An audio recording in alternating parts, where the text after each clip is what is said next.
Hi, everybody. This is Michael Schechter, welcoming you to this week's Wednesday check-in for Way of Life.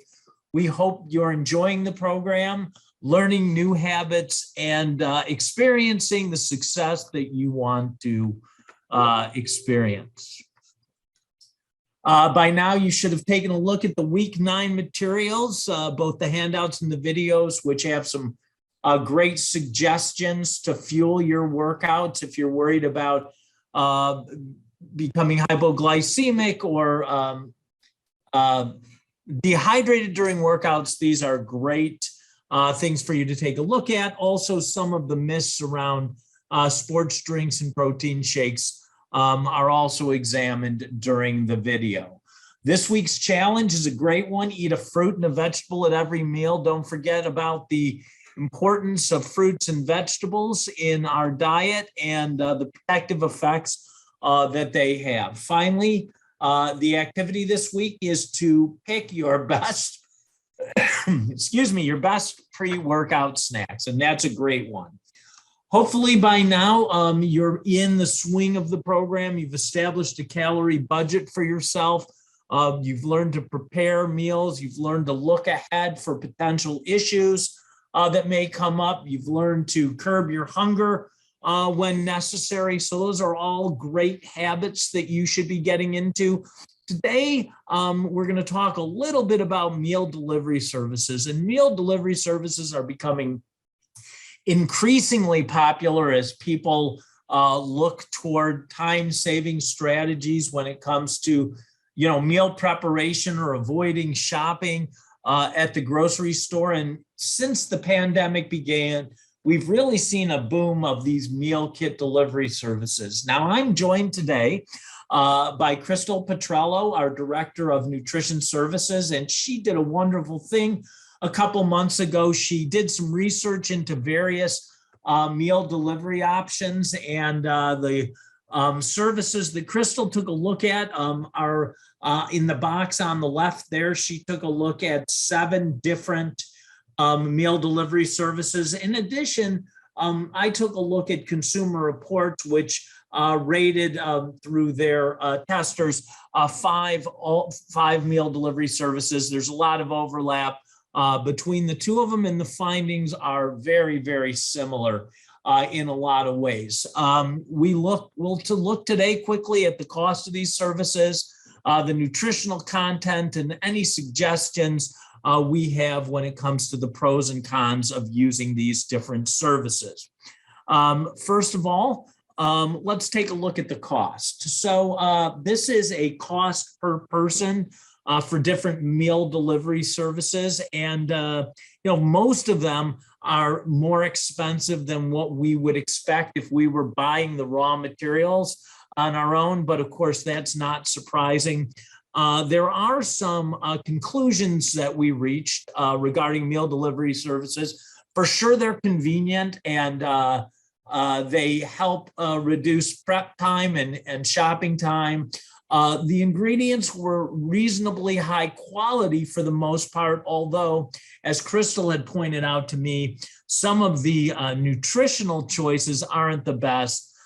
In the interest of sort of upping the calorie content, they may have made some sacrifices in the interest of a nutritional quality.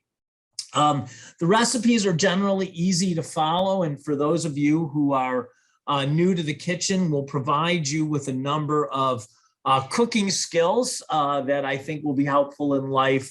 And in general, the meals are reasonably tasty and enjoyable.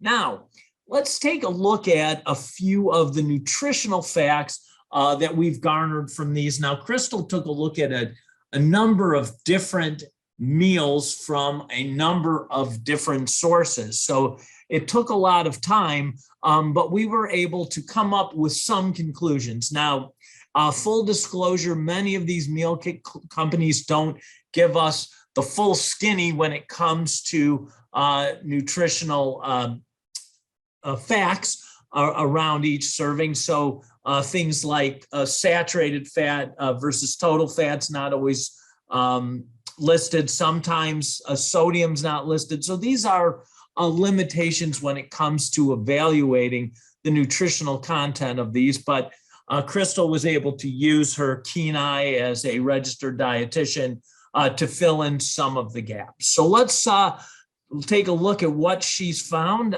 Here we have, again, the different costs of each service. And now I'm adding a column that includes average calories per serving. Now, remember, your calorie budget is likely to be somewhere between 2,000 and 3,000 calories a day, depending on your weight loss goals, your gender, activity level, and size. But in general, these for dinner, these calorie contents are not excessive.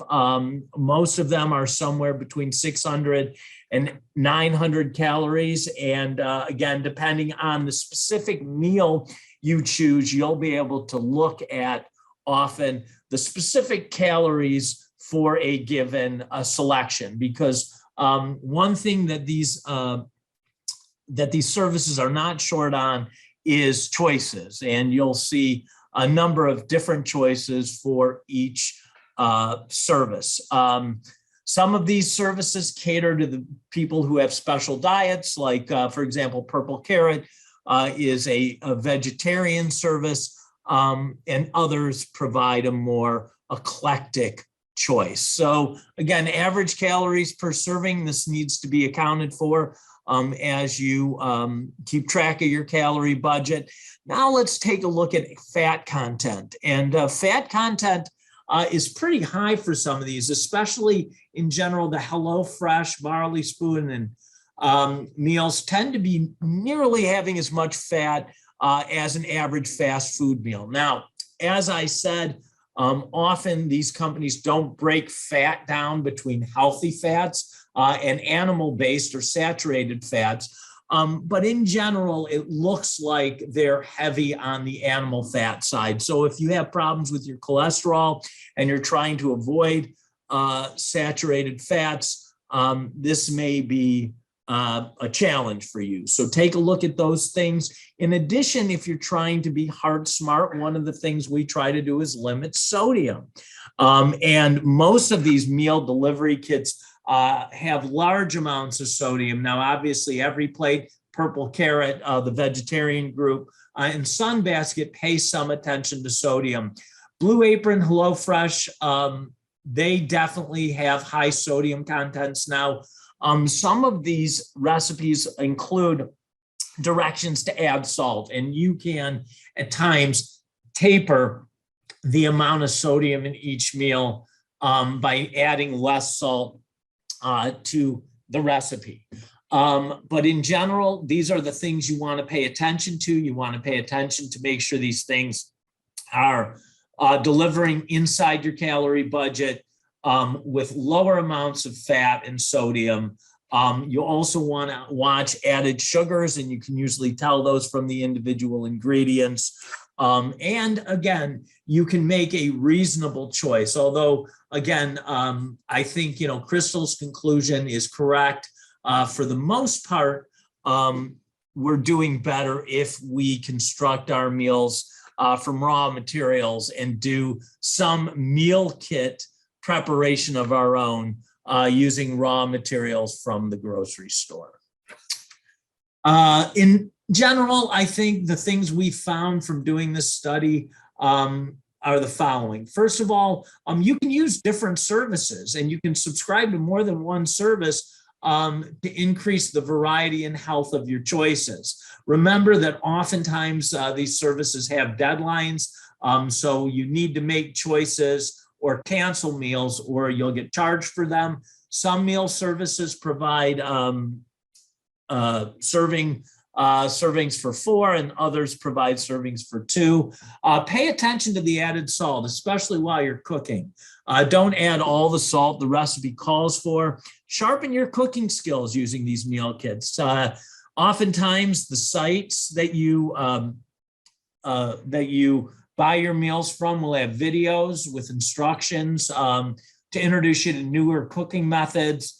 And also, some of the sites list how difficult the recipes are to prepare. So this can feed into your time when it comes to budgeting time for preparation of the meals.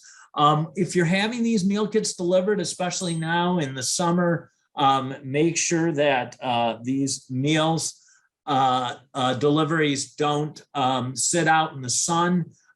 If you spend most of your time at your office, you may want to have them delivered there so you can keep them cool. And the overwhelming recommendation that Crystal had for me, at least when we discussed these things, is in general, even if there is produce included in the meal selections, it's often not abundant enough. And so you may have to supplement with your own produce picks or at least some fruit for dessert. So supplement with additional produce as needed. So in summary, we understand that meal kits are becoming increasingly popular and they can be part of your dietary strategy, but in general, they don't replace good home cooking from the grocery store.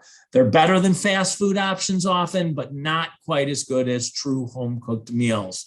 Most of the kits we examined don't provide extremely healthy meals and have higher fat and sodium content that we'd like.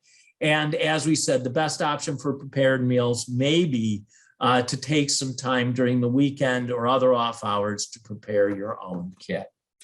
Well, that's it for today. I don't think we have any questions. I want to make sure that you remember that an important part of way of life is accountability. So we want to make sure you're tracking, but we also want to balance your accountability with self-forgiveness and remind ourselves tomorrow's another day, and human beings are capable of change. So keep working on those things.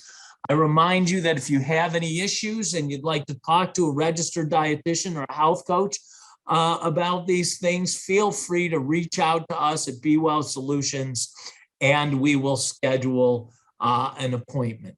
That's it for today.